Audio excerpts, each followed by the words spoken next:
Hello dear students, lockdown ई पाठशाला DC Ramgarh के द्वारा आयोजित 12th केमिस्ट्री के सभी बच्चों का आज के इस इलेक्ट्रोकेमिस्ट्री पार्ट 2 में मैं स्वागत करता हूं।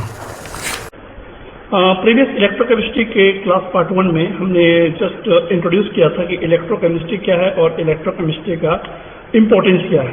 साथ ही हमने बताया था कि इलेक्ट्रोकेमिस्ट्री में हम लोग सबसे पहले इलेक्ट्रोकेमिकल चेन पढ़ना है। इलेक्ट्रोकेमिकल चेन में हमने बताया था कि इलेक्ट्रोकेमिकल चेन जिसमें दो हाफ वेसल्स होते हैं, जिसमें एक में ऑक्सीडेशन रिएक्शन होता है, एक में रिडक्शन रिएक्शन होता है। साथ ही आपको याद होगा कि किसमें ऑक्सीडेशन रिएक्शन होता है, किसमें रिडक्शन रिएक्शन होता है। जैसे आपको याद होगा कि एनोड में ऑक्सीडेशन रिएक्शन होता है और कैथोड में रिडक्शन रिएक्शन होता है। और इसी रिएक्शन के दौरान क्या होता है, केमिकल एनर्जी जो है इलेक्ट्रिकल एनर्जी में कन्वर्ट होता है। ये सारा कुछ समझ में आ गया था। आपको ये भी याद होगा कि इलेक्ट्रॉन जब हमारा हाफ वेसल्स में रिडॉक्स रिएक्शन होता है, दोनों हाफ वेसल्स में ऑक्सीडेशन और रिडक्शन रिएक्शन जब होता है तो क्या होता है, इलेक्ट्रॉन फ्लो करता है। और इस इलेक्ट्रॉन फ्लो की डायरेक्शन जो होती है वो हमेशा एनोड टू कैथोड होता है। और करंट की डायरेक्शन क्या होता है, कैथोड टू एनोड। इतने सारे कॉन्सेप्ट हम प्रीवियस क्लास में बता चुके हैं स्टूडेंट। और आज हम लोग जिस टॉपिक पर बात करेंगे, तो आज हम टुडेज टॉपिक को थोड़ा सा बता दें। आज हम लोग किस टॉपिक पर बात करने वाले हैं। आज हम लोग बात करेंगे salt bridge and its significance. Salt bridge क्या है और उसका सिग्निफिकेंस क्या है, आप ये नाम सुने होंगे। प्रीवियस क्लास में साल्ट ब्रिज पर एक फीडबैक में क्वेश्चन हमने कहा था कि दो हाफ वेसल को कनेक्ट करने वाले पार्ट का क्या नाम है, तो हमारा आंसर था साल्ट ब्रिज। आज हम साल्ट ब्रिज पर डिटेल करेंगे और साथ ही पढ़ेंगे कि साल्ट ब्रिज का मेन फंक्शन क्या है, उसका सिग्निफिकेंस क्या है, इसका क्या यहाँ रोल है इलेक्ट्रोकेमिकल सेल में। ओके, और representation of an electrochemical cell, यानी एक इलेक्ट्रोकेमिकल सेल को हम कैसे रिप्रेजेंट करेंगे, एक नोटेशन कैसे देंगे, उसको सिंबलाइज कैसे करेंगे, इसके बारे में आपको बताएंगे। इलेक्ट्रोड पोटेंशियल के बारे में जानेंगे। Measurement of EMF of cell, किसी सेल का ईएमएफ कैसे मेजर कर सकते हैं, ठीक है। और साथ ही calculation of standard EMF of cell, साथ ही हम लोग कुछ स्टैंडर्ड ईएमएफ ऑफ सेल को कैलकुलेट करना भी सीखेंगे एज ए न्यूमेरिकल। और measurement of electrode potential, electrode potential को मेजर कैसे किया जा सकता है। और इलेक्ट्रोड पोटेंशियल को मेजर करने के लिए हम लोग जिस डिवाइस का यूज करते हैं उस डिवाइस का नाम है स्टैंडर्ड हाइड्रोजन इलेक्ट्रोड, जिसे कहते हैं SHE। तो आज का हमारा इतने सारे टॉपिक पर आज हम लोग डिस्कशन करने वाले हैं। ओके स्टूडेंट, लेकिन उससे पहले आप लोग के द्वारा फीडबैक फॉर्म के द्वारा मुझे जहां तक पता चलता है कि आपको इस प्रीवियस क्लास में किसी तरह का कोई डाउट नहीं, इसलिए हम इस टॉपिक पर डायरेक्टली एंटर कर सकते हैं। चलिए तो इस टॉपिक की शुरुआत करते हैं। लेकिन इस टॉपिक की शुरुआत करने से पहले हम आप लोग को इलेक्ट्रोकेमिकल सेल में होने वाले फंक्शन को एक एनिमेशन के थ्रू से आपको दिखाना चाहते हैं, ताकि हमारा ये सारा टॉपिक आज बहुत अच्छा से क्लियर हो सके। तो चलिए एनिमेशन की ओर चलते हैं। देखिए स्टूडेंट, यहाँ आप देख रहे हैं कि दो हाफ वेसल्स है, एज ए जिंक इलेक्ट्रोड और ये कॉपर इलेक्ट्रोड। ओके, और ये हमारा क्या है, इलेक्ट्रोलाइट सॉल्यूशन है। ये भी हमारा इलेक्ट्रोलाइट सॉल्यूशन है। यदि ये जिंक इलेक्ट्रोड है तो इधर होगा जिंक सल्फेट, और इधर कॉपर इलेक्ट्रोड है तो कॉपर सल्फेट। और ये जो बीच में आप देख रहे हैं यू शेप का जो ग्लास ट्यूब, ये क्या है स्टूडेंट, आप अच्छी तरह जानते हैं, इसे कहते हैं साल्ट ब्रिज। क्या कहते हैं इसको लोग, साल्ट ब्रिज। देखिए इसमें क्या होने वाला है, आपको अच्छी तरह पता होगा। ये हमारा बल्ब है, जब देखिए बल्ब ग्लो करेगा, बल्ब जलेगा जब इसमें फंक्शन स्टार्ट होगा। तो जैसे हाफ वेसल्स में हम सर्किट को कंप्लीट करते हैं, क्या होता है, देखिए सामने से देखिए इस एनोड वाले पार्ट पे आप देख रहे हो कि जिंक के इलेक्ट्रोड है, जिंक के कई सारे एटम आपको दिखाई दे रहा है। और यहाँ आपके जिंक 2+ है और SO4 2- आयन है। क्योंकि ये एक एक्वस सॉल्यूशन है, जिंक सल्फेट जब भी एक्वस सॉल्यूशन में होता है तो वो आयनाइज करता है, जिंक 2+ में और SO4 2- में, Zn2+ और SO4 2-। ओके स्टूडेंट, और ये हमारा जिंक का इलेक्ट्रोड है। और जैसे इस जिंक इलेक्ट्रोड को इस जिंक सल्फेट के सॉल्यूशन में आप इमर्स करोगे, केमिकल रिएक्शन होगा, किस तरह का होगा अभी हम आपको दिखाएंगे। तो ये हमारा एक इलेक्ट्रोड पार्ट जिसे हम कहते हैं एनोड, ये क्या हमारा एनोड। ओके, नाउ अब थोड़ा कैथोड की ओर आते हैं। तो कैथोड की ओर हम पाएंगे क्या स्टूडेंट, कि ये हमारा कॉपर का इलेक्ट्रोड है और ये हमारा कॉपर 2+ और SO4 2-, यानी हर कॉपर पे 2+ आयन है और सल्फेट पे 2-। क्योंकि ये भी एक एक्वस सॉल्यूशन है और कॉपर सल्फेट का सॉल्ट हमेशा एक्वस फॉर्म में जब रहे तो क्या करता है, वो आयनाइज करता है, डिकम्पोज करता है। तो कॉपर 2+ और SO4 2-। ये हमारा आयन कहाँ प्रेजेंट है, इस कैथोड पार्ट पर। तो ये इलेक्ट्रोड कैथोड है और ये इलेक्ट्रोड एनोड है। ओके, तो चलिए अब आगे बढ़ते हैं। अब जरा देखिए, इसको देखिए, ये हमारा सॉल्ट ब्रिज है। तो आप बोलोगे सर सॉल्ट ब्रिज के अंदर क्या है, तो सॉल्ट ब्रिज के अंदर भी एक इलेक्ट्रोलाइट ही होता है, as a sodium chloride, as a potassium chloride, as a sodium nitrate या पोटेशियम नाइट्रेट, इस तरह के हमारे इसमें सॉल्ट प्रेजेंट होते हैं। ये भी Na+ और Cl- में प्रेजेंट है। लेकिन एक बात है कि यहाँ ये जो इलेक्ट्रोलाइट प्रेजेंट है वो जेली टाइप में है। जेली मतलब जेल फॉर्म में। जेल फॉर्म समझते हैं, जेल जो चिपचिपा होता है, लिक्विड फॉर्म में नहीं होता, क्योंकि लिक्विड फॉर्म में यदि होगा तो ये क्या हो जाएगा बताइए, ये आराम से फ्लो कर जाएगा इधर और इधर, जल्दी आसानी से ये फ्लो ना हो सके, इसलिए किस फॉर्म में इसको रखा जाता है, एक जेली फॉर्म में रखा जाता है, जेल फॉर्म में रखा जाता है। अभी आप देख रहे हैं स्टूडेंट की जब इसमें इलेक्ट्रोड पे, एनोड पे जब ऑक्सीडेशन रिएक्शन होगा तो इलेक्ट्रॉन फ्लो करेगा एनोड टू कैथोड। इसमें कौन सा रिएक्शन होगा स्टूडेंट, बोलिए anode reaction as a oxidation, और इसमें क्या होगा रिडक्शन। क्योंकि ऑक्सीडेशन में क्या होता है, इलेक्ट्रॉन लूज करता है और जहां रिडक्शन होता है इलेक्ट्रॉन को गेन करता है। दैट मीन्स यहाँ के जो जिंक एटम है इलेक्ट्रॉन लूज करेगा और जिंक जो इलेक्ट्रॉन लूज होगा वो इलेक्ट्रॉन इस डायरेक्शन में एक्सटर्नल सर्किट के जरिए फ्लो करेगा एनोड टू कैथोड। अब देखिए इस इलेक्ट्रॉन के फ्लो होने से होता क्या है, ध्यान देंगे। तो ये सब होता है जब इसमें रिएक्शन स्टार्ट होता है। आप देख रहे हैं ये इलेक्ट्रॉन फ्लो कर रहा है और ये बल्ब हमारा ग्लो कर रहा है। बल्ब ग्लो क्यों कर रहा है, चूंकि इलेक्ट्रॉन का मोशन स्टार्ट हो चुका है। इलेक्ट्रॉन यदि फ्लो इधर कर रहा है तो करंट की डायरेक्शन इधर होगी, करंट की डायरेक्शन कैथोड टू एनोड होता है। ओके, होता क्या स्टूडेंट, एक्चुअली में इस वेसल्स पर एक ऑक्सीडेशन रिएक्शन हो रहा है। ये जो जिंक का इलेक्ट्रोड है ना, ये क्या कर रहा है, जिंक से जिंक 2+ हो जा रहा है, यानी आयनाइज हो रहा है। इलेक्ट्रॉन 2 इलेक्ट्रॉन क्या कर रहा है, लूज कर रहा है। तो ये जो जिंक से जिंक 2+ जो आयनाइज हुआ, तो ये जिंक 2+ है कहां पर, तो ये जिंक से टूटकर यानी 2 इलेक्ट्रॉन लूज कर ये सॉल्यूशन में आ जाएगा। ये जिंक का जो एटम है ये 2 इलेक्ट्रॉन लूज करके कहां जाएगा, सॉल्यूशन में आ जाएगा, और ये 2 इलेक्ट्रॉन को क्या करेगा, लूज करेगा। और जो इलेक्ट्रॉन 2 लूज होगा वो देखिए क्या हो रहा है, ये जा रहा है, ये टूट रहा है, देखिए ये ब्रेकडाउन हो रहा है, और ये ब्रेकडाउन होकर ये जिंक 2+ आयन कहां पे जा रहा है, इस सॉल्यूशन पे जा रहा है। किसमें जा रहा है, इस सॉल्यूशन जा रहा है। तो आप देख सकते हो स्टूडेंट कि यहाँ पर जो जिंक 2+ का पहले से जो कॉन्सेंट्रेशन है, और अब जब ये जिंक इलेक्ट्रॉन को लूज किया तो अब जो इसका कॉन्सेंट्रेशन जो जिंक आयन का होगा वो ज्यादा होगा या कम होगा, बिल्कुल सही समझ रहे हैं। अब इस जिंक आयन का कॉन्सेंट्रेशन जो है इस सॉल्यूशन का क्या हो जाएगा, इंक्रीज कर जाएगा, बिल्कुल सही। तो आप देख रहे हैं कि हर बार जिंक 2+ इलेक्ट्रॉन लूज कर रहा है और वो 2 इलेक्ट्रॉन क्या कर रहा है, बोलिए मोशन कर रहा है, एनोड टू कैथोड। दूसरी ओर यदि हम देखें इधर क्या हो रहा है, तो इधर आपका क्या है स्टूडेंट बताइए, यहाँ कॉपर का आयन है, कॉपर आयन है ना, इस सॉल्यूशन कॉपर आयन और सल्फेट आयन है। अब यहाँ क्या होगा कि ये जो कॉपर आयन है, यहाँ से जो 2 इलेक्ट्रॉन एनोड से कैथोड होकर जो आया वो 2 इलेक्ट्रॉन, बोलिए ये कि कॉपर के आयन को उस 2 इलेक्ट्रॉन को क्या करेगा, गेन करेगा, और गेन करके वो आयन से एटम बन के ये डिपोजिट हो जाएगा। देख रहे हैं आप, ये कॉपर क्या हो रहा है, इस इलेक्ट्रोड पे क्या हो रहा है, डिपोजिट हो रहा है। अच्छी तरह आपको मालूम होगा कि आयन किस इलेक्ट्रोड पे डिपोजिट होता है, डिस्चार्ज होता है। तो आप फीडबैक फॉर्म पे आप लोग का क्वेश्चन पूछा गया था ना, तो आपने क्या जवाब दिया था, कैथोड। तो यहाँ बोलिए कॉपर डिपोजिट किस इलेक्ट्रोड पे हो रहा है, कैथोड पे हो रहा है ना, क्या करके, इलेक्ट्रॉन को गेन करके। इलेक्ट्रॉन आया कहां से, एनोड से आया, जहां ऑक्सीडेशन हुआ।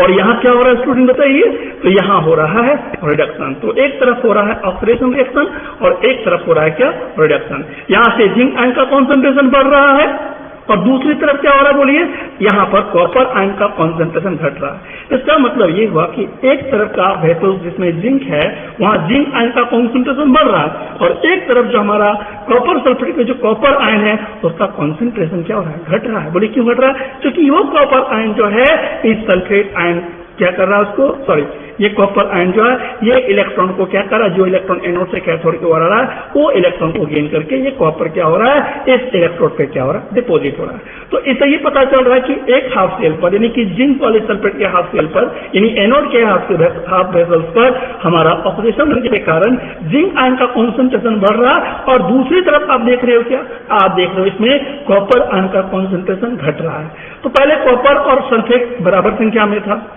दोनों बराबर था, लेकिन अब यहाँ पर क्या हो रहा है, कॉपर का कॉन्सेंट्रेशन कम हो जा रहा है, क्योंकि कॉपर एटम बनके क्या हो रहा है, इस इलेक्ट्रोड पे डिपोजिट हो रहा है ड्यू टू रिडक्शन। ओके, तो एक तरफ क्या हो रहा है, सल्फेट आयन का कॉन्सेंट्रेशन यहाँ बढ़ रहा है क्योंकि कॉपर आयन का कॉन्सेंट्रेशन घट रहा है, और दूसरी तरफ उसमें क्या देख रहे हैं आप, उसमें आप देख रहे हो कि जिंक आयन का कॉन्सेंट्रेशन क्या हो रहा है, बोलिए बढ़ रहा है, और सल्फेट आयन का कॉन्सेंट्रेशन घट रहा है। यानी इसका मतलब हुआ कि एनोड पे हाफ सेल पे जो है, आराम से समझिए, कोई हड़बड़ी नहीं है, समझ में आ जाएगा, वीडियो को दोबारा तिबारा देख लो, अच्छी तरह समझ में आ जाएगा, ठीक है।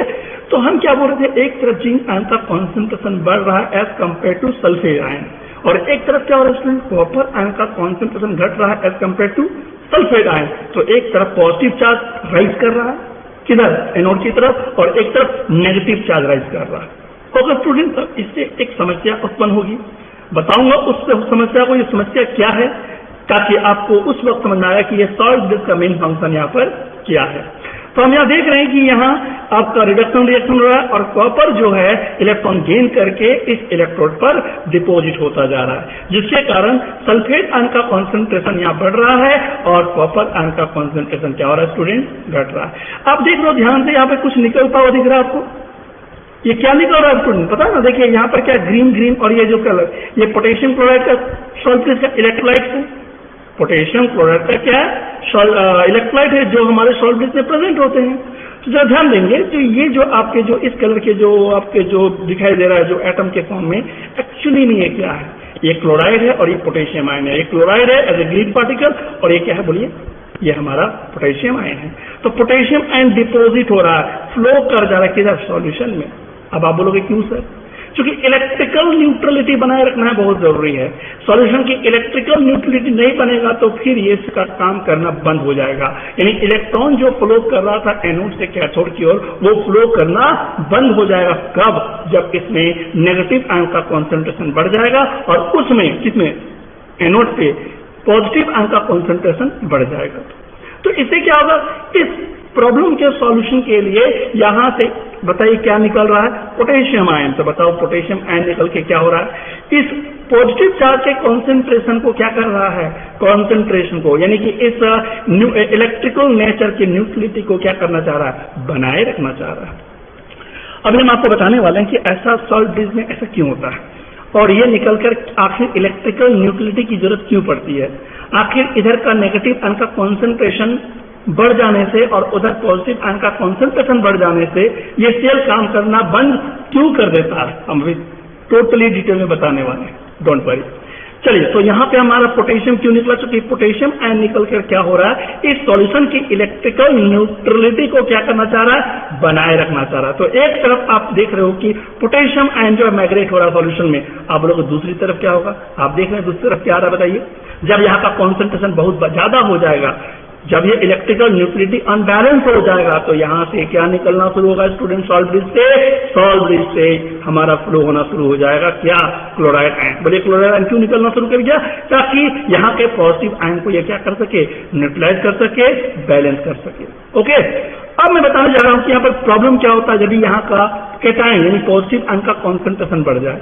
पॉजिटिव आयन का कॉन्सेंट्रेशन क्यों बढ़ रहा है, ऑक्सीडेशन रिएक्शन के कारण। क्योंकि जिंक ने क्या किया, 2 इलेक्ट्रॉन लूज करके हर बार जिंक आयनाइज होकर सॉल्यूशन चला गया, जिसके कारण यहाँ का जिंक आयन का कॉन्सेंट्रेशन बहुत ही ज्यादा बढ़ गया।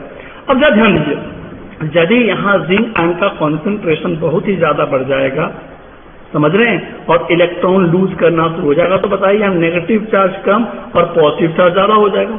जब पॉजिटिव चार्ज बहुत ज्यादा हो जाएगा तो इलेक्ट्रॉन को क्या करेगा, जो इलेक्ट्रॉन एनोड टू कैथोड में जा रहा उस इलेक्ट्रॉन को अपने अट्रैक्ट कर देगा ना। जब यहाँ पॉजिटिव चार्ज का पावर बहुत ज्यादा हो जाएगा, पॉजिटिव चार्ज का आयन का कॉन्सेंट्रेशन बहुत ज्यादा हो जाएगा, तो जो इलेक्ट्रॉन यहाँ से निकलकर एनोड से कैथोड की ओर जा रहा था, अब बताओ क्या होगा, इस पॉजिटिव चार्ज के हायर वैल्यू होने के कारण उस इलेक्ट्रॉन को अपनी ओर क्या करेगा, अट्रैक्ट करना शुरू कर देगा। जब वो अट्रैक्ट करना शुरू कर देगा तो इलेक्ट्रॉन फ्रीली क्या कर सकता है, एनोड टू कैथोड मोशन करना बंद कर देगा।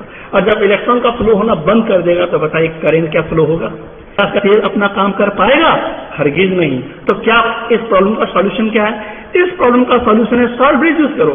सॉल्ट ब्रिज क्या करेगा, यहाँ के अपोजिट आयन यहाँ से निकलकर इस प्रॉब्लम को सॉल्व कर देगा, यानी कि यहाँ के जिंक आयन के कॉन्सेंट्रेशन को न्यूट्रलाइज कर देगा और ये electron continue anode to cathode में फ्लो होने देगा।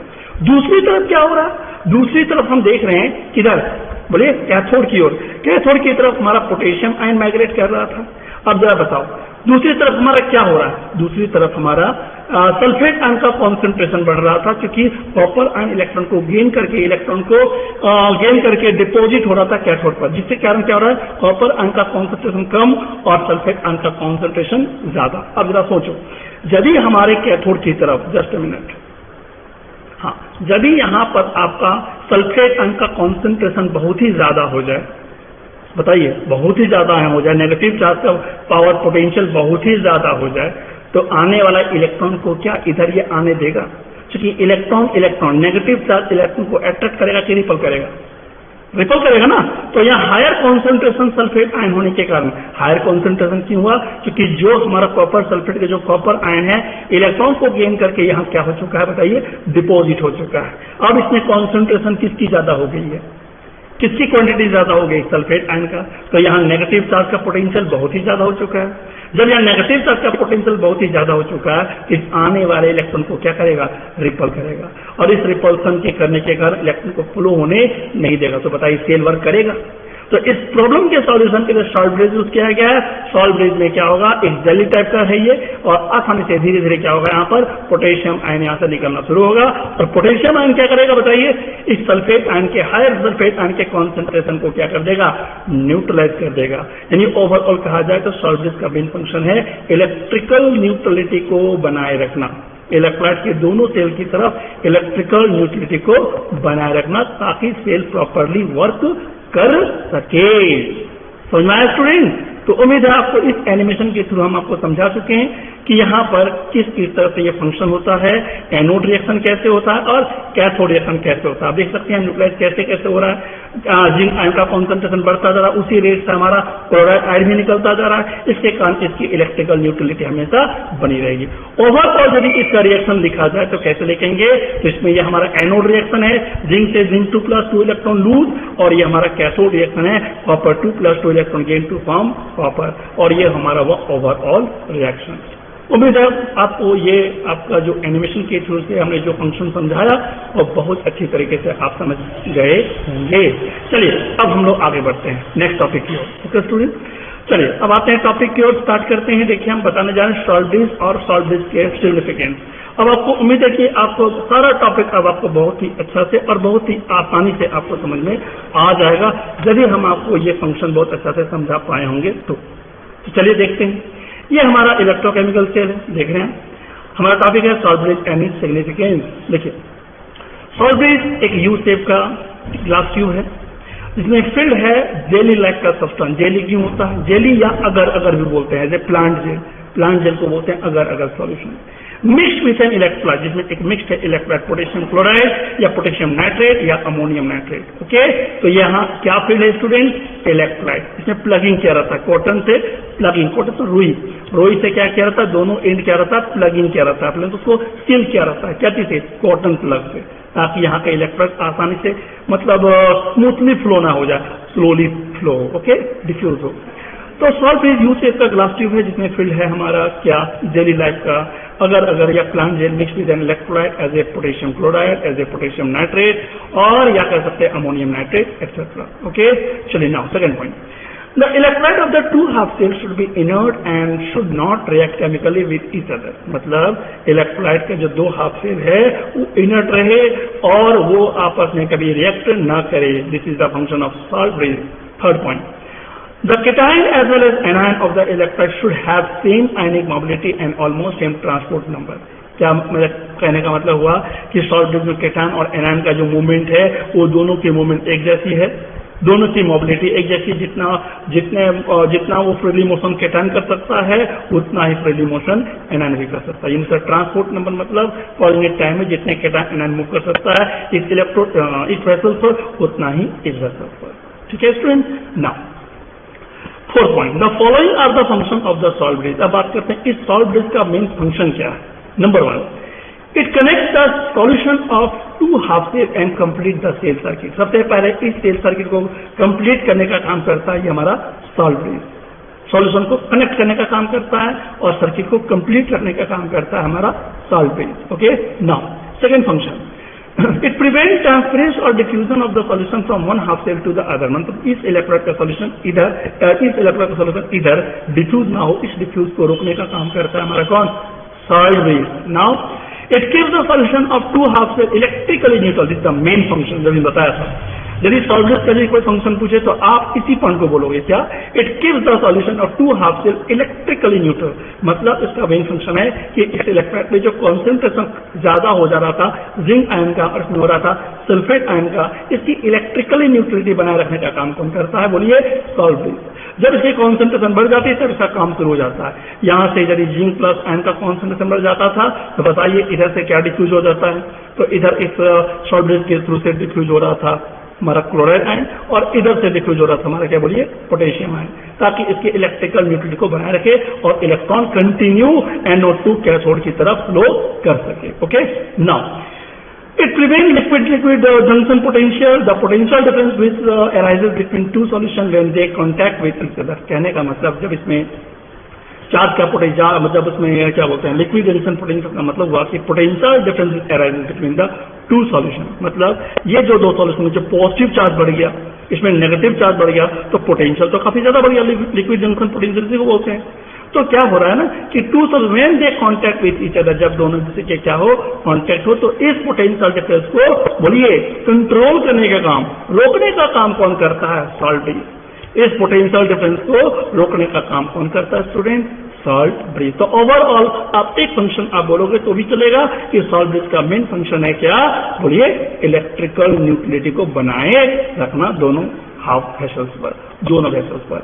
ओके स्टूडेंट, तो उम्मीद है आपको सॉल्ट ब्रिज और इसकी सिग्निफिकेंस बहुत अच्छी तरीके से समझ में आ गया होगा ना। तो अभी आप देखें कि इसमें ऑक्सीडेशन रिएक्शन होता है और इसमें रिडक्शन रिएक्शन होता है। आप देख सकते हैं इस इलेक्ट्रोड का थिकनेस कम होता जा रहा है और इसकी थिकनेस बढ़ता जा रहा है। क्यों बढ़ता जा रहा है? पता है ना कि इसमें कॉपर आयन क्या हो रहा था? डिपॉजिट हो रहा था और इसमें जिंक आयन टूट रहा था इलेक्ट्रॉन लूज होने के कारण, और ये इलेक्ट्रॉन मूव कर रहा है जिंक टू कॉपर यानी NO2 कैथोड। तो यहाँ आप देख रहे हैं किस तरह से हो रहा था, यहाँ इलेक्ट्रॉन लूज कर रहा है और ये इलेक्ट्रॉन जिंक टूट कर आयनाइज होकर सॉल्यूशन में जा रहा है और ये इलेक्ट्रॉन NO2 कैथोड की ओर फ्लो हो रहा है ड्यू टू ऑक्सीडेशन रिएक्शन।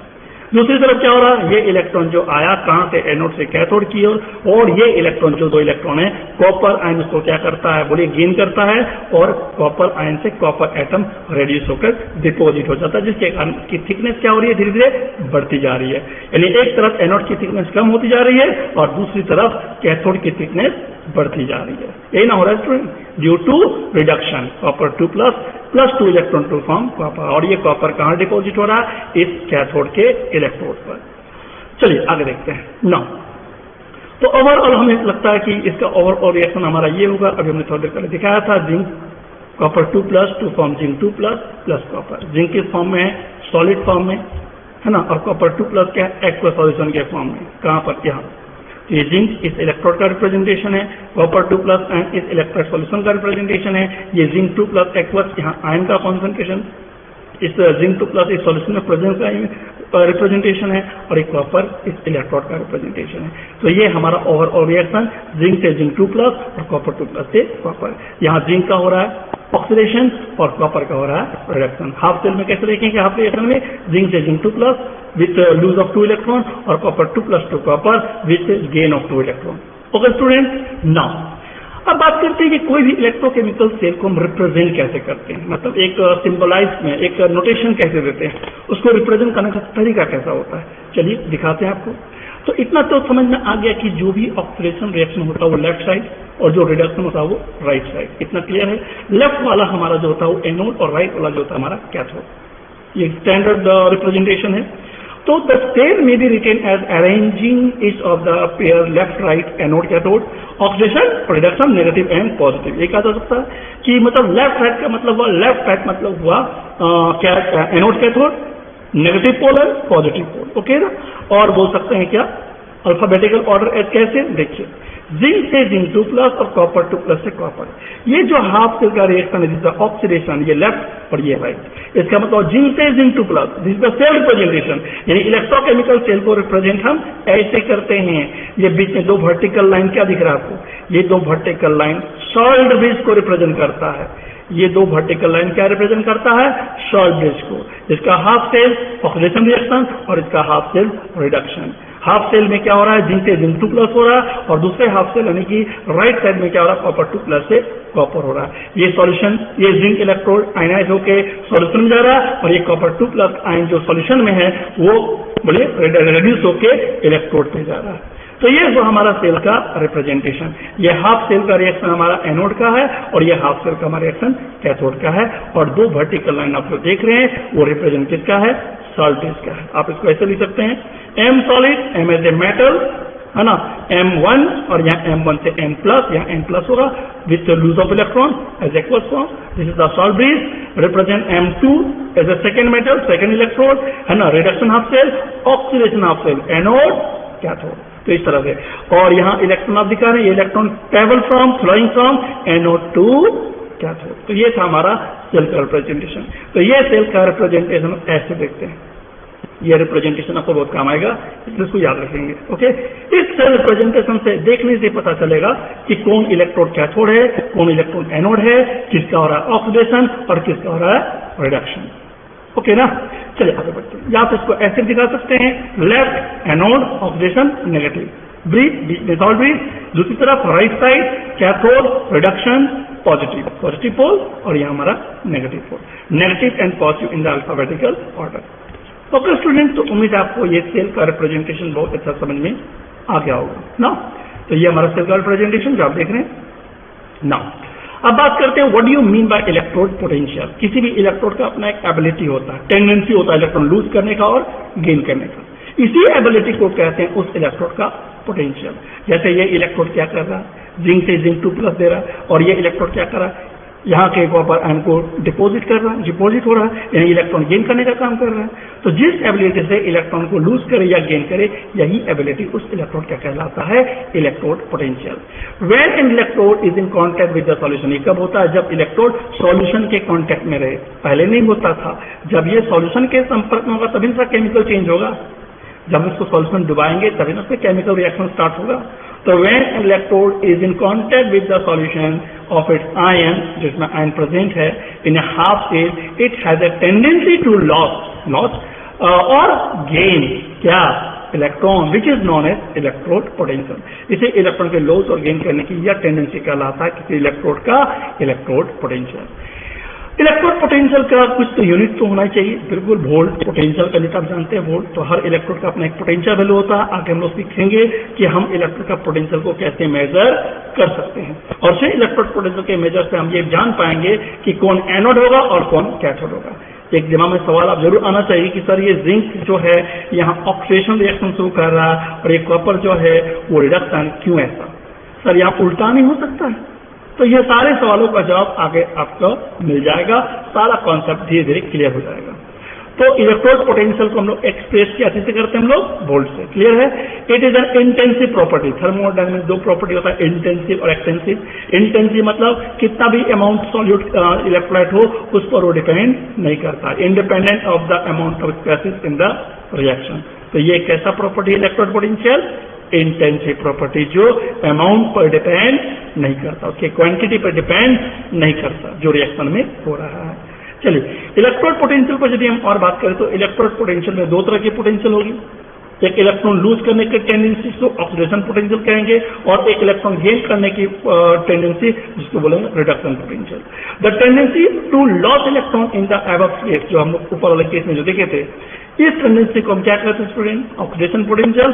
और oxidation potential half cell is inversely proportional to concentration of ion in the solution. कहने का मतलब किसी भी इलेक्ट्रोड का जो ऑक्सीडेशन पोटेंशियल जो हाफ सेल का होता है वो हमेशा इनवर्सली प्रोपोर्शनल होता है कि आयन के कॉन्सेंट्रेशन पर. मतलब जितना आयन का कॉन्सेंट्रेशन ज्यादा होगा तो उसकी इलेक्ट्रोड पोटेंशियल, उसका ऑक्सीडेशन पोटेंशियल उतना ही कम होगा.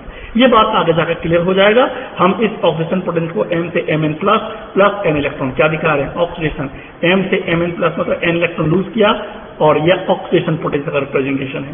रिडक्शन पोटेंशियल क्या है, the tendency to gain electron in above case is known as reduction potential. सुना गया. तो जिस एबिलिटी से कोई इलेक्ट्रोड इलेक्ट्रॉन को गेन करे वह टेंडेंसी, वह एबिलिटी कहलाता है उस इलेक्ट्रोड का रिडक्शन पोटेंशियल. ओके, इसको हम दिखाएंगे ऐसे, जो कि रिडक्शन इलेक्ट्रॉन गेन हो रहा है और ये एटम में, ये कैथोड पे डिपॉजिट हो रहा है, और ये बोलिए ये कैथोड पे डिपॉजिट हो रहा है और ये एनोड से सॉल्यूशन में आ रहा है. तो जिस एबिलिटी से सॉल्यूशन में आए उसको कहेंगे ऑक्सीडेशन पोटेंशियल, और जिस एबिलिटी से ये आयन इलेक्ट्रोड पर डिपॉजिट हो यह एबिलिटी कहलाएगा रिडक्शन पोटेंशियल. चलिए, उम्मीद है समझ में आ गया होगा आप लोग को ना. आगे बढ़ते हैं. स्टैंडर्ड इलेक्ट्रोड पोटेंशियल क्या है. The potential difference develop between metal electrode and solution of an ion of unity molarity. The potential difference developed between metal electrode and solution of ion of unit molarity at 1 atmosphere pressure and 25 degree Celsius is called standard electrode potential. ध्यान सुनना, standard electrode potential क्या है? जब किसी electrode पर, जब किसी electrochemical cell पर, जब वहां पोटेंशियल डिफरेंस डेवलप हो, क्योंकि एक में ऑक्सीडेशन रिएक्शन हो रहा है और दूसरे में रिडक्शन रिएक्शन हो रहा है, एक में नेगेटिव पोल क्रिएट हो रहा है, एक में पॉजिटिव पोल क्रिएट हो रहा है, तो डेफिनेटली उसमें कुछ पोटेंशियल डिफरेंस राइज होगा। तो दो इलेक्ट्रोड के बीच का डिफरेंस को क्या बोलेंगे? Electrode potential. और जब उस इलेक्ट्रोड पोटेंशियल एक स्टैंडर्ड कंडीशन पे हो, आप बोलेंगे स्टैंडर्ड कंडीशन क्या है? स्टैंडर्ड कंडीशन उसका कॉन्सेंट्रेशन जब उसकी 1 मोलरिटी हो, प्रेशर जब वहां का 1 एटमॉस्फेरिक प्रेशर हो, और रूम टेम्परेचर जब 25 डिग्री सेल्सियस हो। तो इतने सारे स्टैंडर्ड कंडीशन पर जो पोटेंशियल डिफरेंस होगा एक इलेक्ट्रोड से दूसरे इलेक्ट्रोड के बीच का, वही कहलाता है standard electrode potential. Okay, it is denoted by E degree. E degree से रिप्रेजेंट करते हैं किसको? स्टैंडर्ड इलेक्ट्रोड पोटेंशियल को। किससे? ई डिग्री से। क्लियर? नाउ अगला हमारा है सेल पोटेंशियल। सेल पोटेंशियल क्या है? सेल की पोटेंशियल, सेल का पोटेंशियल मतलब हुआ क्या? द पोटेंशियल डिफरेंस बिटवीन, वही इलेक्ट्रोड पोटेंशियल। एक मिनट जरा सर, हाँ, स्टैंडर्ड इलेक्ट्रोड पोटेंशियल किसी एक इलेक्ट्रोड का है, नहीं समझे? हर इलेक्ट्रोड का अपना एक पोटेंशियल होता है, और जब उसका इलेक्ट्रोड में क्या है? जैसे नेगेटिव है और सॉल्यूशन में पॉजिटिव है, तो उन दोनों के बीच जो पोटेंशियल डिफरेंस होगा उस इलेक्ट्रोड के पोटेंशियल को इलेक्ट्रोड पोटेंशियल कहेंगे। लेकिन जब हालात स्टैंडर्ड कंडीशन में हो तो उस इलेक्ट्रोड के पोटेंशियल को कहते हैं स्टैंडर्ड इलेक्ट्रॉन पोटेंशियल। रहा बात सेल पोटेंशियल, तो सेल पोटेंशियल क्या है? दो इलेक्ट्रोड के बीच का, हम गलती से पहले पिछले वाले में हम बोल दिए दो इलेक्ट्रोड के बीच का पोटेंशियल, दो इलेक्ट्रोड का नहीं, ये केवल किसी एक इलेक्ट्रोड का जो सॉल्यूशन और सॉल्यूशन में जो आयन प्रेजेंट है और इलेक्ट्रोड में जो चार्ज प्रेजेंट है, उन दोनों के बीच का पोटेंशियल डिफरेंस को कहते हैं स्टैंडर्ड इलेक्ट्रोड पोटेंशियल, जब स्टैंडर्ड कंडीशन में हो तो। लेकिन सेल पोटेंशियल क्या है? सेल पोटेंशियल क्या है? किसी एक इलेक्ट्रोड से दूसरे इलेक्ट्रोड के बीच का जो पोटेंशियल डिफरेंस होगा वह कहलाएगा cell potential. The potential difference between the two electrodes of a galvanic cell, the Daniell cell also is called the cell potential and is measured in volt। मतलब दो इलेक्ट्रोड के बीच का जो पोटेंशियल डिफरेंस होगा, दो इलेक्ट्रोड मतलब anode और कैथोड के बीच का जो पोटेंशियल डिफरेंस होगा उसको कहते हैं हम लोग cell potential. The cell potential is the difference between the electrode potential and the reduction potential of the cathode and anode। आप इसको ऐसे ही बोल सकते हो कि सेल पोटेंशियल क्या है? दो इलेक्ट्रोड के बीच का पोटेंशियल डिफरेंस है जिसमें कैथोड और एनोड है। तो कैथोड और एनोड के बीच के पोटेंशियल डिफरेंस को कहते हैं हम लोग क्या? Cell potential. ये दोनों इलेक्ट्रोड का पोटेंशियल वैल्यू पता हो तो हम किसी भी सेल का पोटेंशियल फाइंड कर सकते हैं उसका डिफरेंस करके। The cell electromotive force, EMF, cell का पोटेंशियल को हम क्या लिखते हैं? ईएमएफ से। अब ईएमएफ कब होता है आप जानते हैं, करंट इलेक्ट्रिसिटी जब पढ़े हैं। द सेल इलेक्ट्रोमोटिव फोर्स का फुल फॉर्म क्या होता है? इलेक्ट्रोमोटिव फोर्स, कभी हमने करंट इलेक्ट्रिसिटी में आपको बताया था। Is the potential difference between the two electrode, दो इलेक्ट्रोड के बीच का जो पोटेंशियल डिफरेंस होगा कब? When no current is flow through a cell, जब किसी सेल से कोई करंट फ्लो ना हो, यानी सर्किट जब ओपन हो, याद है ना, जब सर्किट ओपन हो, कोई करंट सेल से फ्लो ना हो, उस केस में जो उसका पोटेंशियल डिफरेंस होगा दो इलेक्ट्रोड के बीच, वह पोटेंशियल डिफरेंस कहलाता है इलेक्ट्रोमोटिव फोर्स, या बोल सकते हैं ईएमएफ ऑफ द सेल। ठीक है, इसका रिप्रेजेंटेशन आप जानते हैं, ये रिप्रेजेंटेशन किसी सेल का ईएमएफ फाइंड करने के लिए है ना। कैसे करेंगे ईएमएफ फाइंड करने के लिए अभी बताएंगे आपको। देखिए, एक डेनियल सेल की बात करें, this is the Daniell cell, zinc electrode और कॉपर इलेक्ट्रोड है, और जिंक सल्फेट नाइट्रेट और कॉपर नाइट्रेट, समझ जाइए कौन सा सेल है? बोलिए, ये कौन सा सेल है? ये हमारा डेनियल सेल है।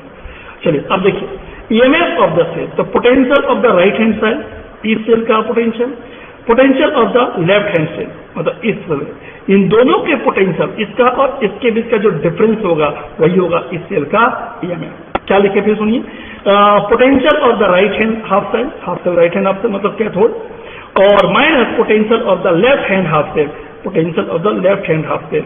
इसी दोनों के पोटेंशियल डिफरेंस को क्या बोलेंगे? EMF of the cell. यदि सेल का आपको ईएमएफ फाइंड करना है तो आपको दोनों का पोटेंशियल, इलेक्ट्रोड पोटेंशियल आपको मालूम होना चाहिए, कैथोड का भी और एनोड का भी। हम इसको ऐसे लिख सकते हैं, EMF of the cell, EMF of the right hand side and EMF of the left hand side, यानी E cathode minus E anode बोल सकते हैं, E cathode minus E anode, इसी डिफरेंस को बोलते हैं हम लोग EMF of the cell. This is the E cell equal to E right minus E left, ऐसा ही बोल सकते हैं सेल का ईएमएफ। तो ये हुआ सेल का ईएमएफ। यदि स्टैंडर्ड ईएमएफ की बात करें तो वही होगा जब कंडीशन स्टैंडर्ड हो। ये जो अभी हमने ईएमएफ बताया किसी भी कंडीशन पर, किसी भी कॉन्सेंट्रेशन पर, किसी भी टेम्परेचर पर और किसी भी प्रेशर पर। लेकिन यदि कंडीशन स्टैंडर्ड हो और सेल का ईएमएफ हमें फाइंड करना हो तो कैसे करेंगे? तो इसके लिए हमारा फॉर्मूला होगा E degree cell equal to E degree cathode minus E degree anode. क्योंकि सेल स्टैंडर्ड कंडीशन में है तो कैथोड का हमें स्टैंडर्ड ईएमएफ पता होना चाहिए और एनोड का भी स्टैंडर्ड ईएमएफ पता होना चाहिए, और इन दोनों का वैल्यू को माइनस करके हम सेल का स्टैंडर्ड ईएमएफ फाइंड कर सकते हैं। दिस इज वेरी इंपॉर्टेंट, आपके बोर्ड में इसका न्यूमेरिकल रहता है। चलो हम एक न्यूमेरिकल आपको यहाँ से बताते हैं और ज्यादा न्यूमेरिकल आपको हम पीडीएफ बनाकर सेंड कर देंगे। ओके, और सारे क्वेश्चन आप लोग बना सकते हैं। देखिए, कंसीडर ए रिडॉक्स रिएक्शन। मान लो कोई एक सेल में आपका रिडॉक्स रिएक्शन हो रहा है, silver to silver, silver ion to silver और cadmium ion to cadmium ion, यानी सिल्वर का हो रहा है रिडक्शन और कैडमियम का हो रहा है ऑक्सीडेशन, सही ना हो रहा है। The standard electrode potential reduction and oxidation reaction are दिया हुआ है। रिडक्शन का पोटेंशियल 0.80 वोल्ट है और ऑक्सीडेशन का पोटेंशियल 0.40 वोल्ट है रिस्पेक्टिवली। तो आपसे पूछा जा रहा है calculate the standard potential for the reaction. तो बताओ इस रिएक्शन के लिए हमारा स्टैंडर्ड पोटेंशियल कितना होगा? बहुत आसान है सॉल्यूशन। देखिए, सबसे पहले स्टेप 1, सबसे पहले तरीका तो एक है कि आप इसको एक सिंगल स्टेप निकालोगे तुरंत निकल जाएगा, ई degree cathode minus E degree anode, right. लेकिन हम यहाँ पर क्या करने वाले हैं, ध्यान देना। कंसीडर ए हाफ सेल, पहले हाफ सेल लिखा जाए, सिल्वर आयन टू सिल्वर, क्योंकि हमने कहा था इसका रिडक्शन हो रहा है, सिल्वर से सिल्वर हो रहा है तो रिडक्शन ही हो रहा है ना। चलिए, और इसका स्टैंडर्ड ईएमएफ जो है, स्टैंडर्ड इलेक्ट्रोड पोटेंशियल जो है क्वेश्चन के अकॉर्डिंग क्या हो रहा है बोलिए, रिडक्शन में 0.80 वोल्ट, यहाँ लिख दिया हमने 0.80 वोल्ट, राइट। कैडमियम का क्या हो रहा है स्टूडेंट, रिएक्शन के अकॉर्डिंग ऑक्सीडेशन हो रहा है और यहाँ पर भी इसका ऑक्सीडेशन पोटेंशियल दिया हुआ है माइनस 0.40 वोल्ट। ये भी हमने राइट डाउन कर लिया। Step 1 complete. अब आते स्टेप 2 में टोटल ईएमएफ सेल का क्या होगा। ये तो दोनों इलेक्ट्रोड का अलग अलग पोटेंशियल बता दिया, लेकिन हमें फाइंड करना है total EMF of the cell. बहुत आसान है, फॉर्मूला हम जानते हैं, E equal to E reduction minus E oxidation, या E right side sorry E reduction plus E oxidation. अच्छा, प्लस क्यों हुआ, इसका रीजन है, देखिए ये माइनस साइन है ना, तो माइनस माइनस क्या होगा स्टूडेंट, प्लस हो जाएगा, इसलिए यहाँ पर प्लस यूज हो गया है। 0.40 दो बार प्लस गलती से हो गया, प्लस 0.80, माइनस यहाँ माइनस होना चाहिए ना, लेकिन यहाँ प्लस क्यों हुआ बताइए, क्योंकि प्लस इसलिए हुआ क्योंकि ये वैल्यू माइनस में है और माइनस माइनस क्या हो गया हमारा प्लस, और इस तरह से वैल्यू आया टोटल 1.20 वोल्ट। तो स्टैंडर्ड ईएमएफ सेल का कितना मिला स्टूडेंट, 1.20 वोल्ट, और इस तरह टोटल ईएमएफ हमारा निकल गया 1.20 वोल्ट। तो इस तरह किसी भी सेल का स्टैंडर्ड ईएमएफ हम इस फॉर्मूला से फाइंड कर सकते हैं। उम्मीद है आपको ये कॉन्सेप्ट समझ में आ गया होगा। इसका और भी न्यूमेरिकल आपको हम सेंड करेंगे पीडीएफ बनाकर, उसको घर में आप लोग जरूर सॉल्व कीजिएगा। ओके स्टूडेंट, अगला हमारा टॉपिक है मेजरमेंट ऑफ इलेक्ट्रोड पोटेंशियल। किसी भी इलेक्ट्रोड का पोटेंशियल को मेजर कैसे कर सकते हैं। तो जरा ध्यान देना, इलेक्ट्रोड का पोटेंशियल मेजर करना हो, कोई भी सिंगल इलेक्ट्रोड का पोटेंशियल मेजर करना इतना आसान नहीं है। कभी भी हाफ सेल का पोटेंशियल को मेजर करना आसान नहीं है, क्योंकि हाफ में पोटेंशियल कैसे रेंज होगा, जब दो इलेक्ट्रोड होगा कैथोड एनोड, जब इलेक्ट्रॉन फ्लो करेगा, इसमें एक में ऑक्सीडेशन होगा दूसरे में रिडक्शन होगा, तब ना चार्ज राइज करेगा, एक में नेगेटिव पोल और एक में पॉजिटिव पोल। तो हमारा कहना है कि the potential of the individual half cell can not be measure, यानी कि एक इंडिविजुअल हाफ सेल का पोटेंशियल को मेजर करना आसान नहीं है। We can measure only the difference between the two half cell, केवल मेजर किया जा सकता है किस पर, दो हाफ सेल पोटेंशियल पर, that gives the EMF of the cell, जिससे किसी सेल का हम ईएमएफ फाइंड कर सकते हैं। तो ओवरऑल मेरा कहना मतलब ये है कि एक सिंगल इलेक्ट्रोड का पोटेंशियल को मेजर करना पॉसिबल नहीं है, लेकिन हमें करना भी है। तो करने के लिए हमें एक रेफरेंस इलेक्ट्रोड लेना पड़ेगा। कौन सा इलेक्ट्रोड, रेफरेंस इलेक्ट्रोड। जिस रेफरेंस इलेक्ट्रोड की हेल्प से हम कोई भी इलेक्ट्रोड का पोटेंशियल को मेजर कर सकते हैं। रेफरेंस इलेक्ट्रोड का नाम क्या है स्टूडेंट, स्टैंडर्ड हाइड्रोजन इलेक्ट्रोड। क्या नाम उसका है, स्टैंडर्ड हाइड्रोजन इलेक्ट्रोड। उस रेफरेंस इलेक्ट्रोड का क्या नाम है, फिर सुनिए, स्टैंडर्ड हाइड्रोजन इलेक्ट्रोड और normal hydrogen electrode is use. यानी किसी भी इलेक्ट्रोड का हाफ सेल का यदि आपको पोटेंशियल फाइंड करना है तो एक हम रेफरेंस इलेक्ट्रोड बनाएंगे और उस रेफरेंस इलेक्ट्रोड का नाम है स्टैंडर्ड हाइड्रोजन इलेक्ट्रोड। अब इसे स्टैंडर्ड हाइड्रोजन इलेक्ट्रोड क्यों कहते हैं, इसके लिए हमें पढ़ना पड़ेगा स्टैंडर्ड हाइड्रोजन इलेक्ट्रोड यानी SHE।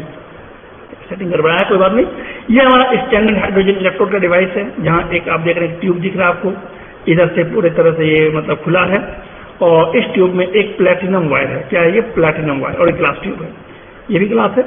ये हमारा प्लैटिनम का इलेक्ट्रोड यूज किया गया है और ये ग्लास ट्यूब है और इसमें हम हाइड्रोजन गैस का बबलिंग करेंगे, यानी इसमें हाइड्रोजन गैस इंसर्ट करेंगे, डालेंगे। कितने प्रेशर के साथ? 1 बार प्रेशर के साथ। कंडीशन स्टैंडर्ड, क्योंकि इसका कॉन्सेंट्रेशन कितना है? 1 मोलरिटी H+ का मतलब एक्चुअली में यहाँ पर हाइड्रोक्लोरिक एसिड है, कितना कॉन्सेंट्रेशन में? 1 मोलरिटी में। तो प्रेशर 1 बार है ना, और 1 मोलरिटी का आपका aqua solution HCl H+ ion का कॉन्सेंट्रेशन। तो कंडीशन रूम टेम्परेचर पे ये चीज रखा गया है, तो हम इसे कह सकते हैं स्टैंडर्ड हाइड्रोजन इलेक्ट्रोड। क्यों कहते हैं इसको स्टैंडर्ड हाइड्रोजन इलेक्ट्रोड? क्योंकि कंडीशन स्टैंडर्ड है और यहाँ हाइड्रोजन इलेक्ट्रोड के जरिए हम इस रेफरेंस इलेक्ट्रोड को बनाए हैं। तो it consist of a platinum electrode. सबसे पहले एक बना हुआ एक प्लैटिनम इलेक्ट्रोड से कोटेड विथ प्लैटिनम ब्लैक। ये हमारा प्लैटिनम ब्लैक, इसको बोलते हैं प्लैटिनम ब्लैक, या आप इसे बोल सकते हैं platinum electrode. The electrode is dip in an acidic solution. अब इस इलेक्ट्रोड को हम डुबा दिए कहां पर? इस सॉल्यूशन में। कैसा सॉल्यूशन? एसिडिक, जैसे HCl ऑफ 1 मोलर कॉन्सेंट्रेशन। कितना कॉन्सेंट्रेशन उसमें? 1 मोलर। तो यदि HCl है तो H+ होगा। एंड प्योर हाइड्रोजन गैस, और ये प्योर हाइड्रोजन गैस है ना, 1 बार प्रेशर एंड 298, तो रूम टेम्परेचर 25 डिग्री सेल्सियस पर बबलिंग कर रहे हैं। इस बबल थ्रू इट, इसके थ्रू से हम बबलिंग कर रहे हैं। पता है क्या होगा? देखिए क्या होगा। जब उसमें हाइड्रोजन गैस का बबलिंग करेंगे तो ये हाइड्रोजन कहाँ का है? सॉल्यूशन का H+, जो हमने एसिड दिया था 1 मोलरिटी का, और ये प्लैटिनम के जरिए हाइड्रोजन गैस से बबलिंग किए, तो बताइए H2 से H+ हो गया। तो बताओ ऑक्सीडेशन हो रहा है कि रिडक्शन? तो आप देख सकते हैं यहाँ ऑक्सीडेशन हो रहा है, इलेक्ट्रॉन लूज कर रहा है। कितना इलेक्ट्रॉन लूज कर रहा है? जितना इलेक्ट्रॉन लूज कर रहा है उतना इलेक्ट्रॉन हाइड्रोजन आयन क्या कर रहा है? गेन कर रहा है। यानी एक तरफ हाइड्रोजन आयन क्या कर रहा है? रिडक्शन रिएक्शन हो रहा है, और एक तरफ प्लैटिनम हाइड्रोजन इलेक्ट्रोड के थ्रू से ऑक्सीडेशन रिएक्शन हो रहा है। यानी कि दोनों का दोनों इलेक्ट्रॉन हाइड्रोजन है, इसीलिए बाय कन्वेंशन इसका ई डिग्री की वैल्यू कितना होगा? 0.0 वोल्ट। यानी इसका कोई भी स्टैंडर्ड EMF वैल्यू राइज नहीं करेगा कि दोनों इलेक्ट्रॉन जो है सेम है। ये दो इलेक्ट्रोड सेम है तो इसके ऑपरेशन पोटेंशियल और रिडक्शन पोटेंशियल भी क्या होगा? सेम होगा। इसीलिए इसका EMF लिया जाता है कितना? 0 वोल्ट। तो जिस रेफरेंस इलेक्ट्रोड को हमने बनाया उसका हमने ई डिग्री कितना पाया? 0 वोल्ट। ओके, और इसी रेफरेंस इलेक्ट्रोड के थ्रू से हम कोई भी सिंगल इलेक्ट्रोड का पोटेंशियल फाइंड कर सकते हैं। घबराना नहीं है, धीरे धीरे सारा कॉन्सेप्ट क्लियर हो जाएगा। ये क्लियर तब होगा जब इसका हम आपको यूज करके बताएंगे। तो स्टैंडर्ड हाइड्रोजन इलेक्ट्रोड का यूज करके हम कैसे किसी इलेक्ट्रोड का, सिंगल इलेक्ट्रोड का पोटेंशियल फाइंड करेंगे, ये बताएंगे आपको हम अगले क्लास में। तो चलिए आज इस क्लास को यहीं पर रखते हैं। अच्छा से पढ़िए।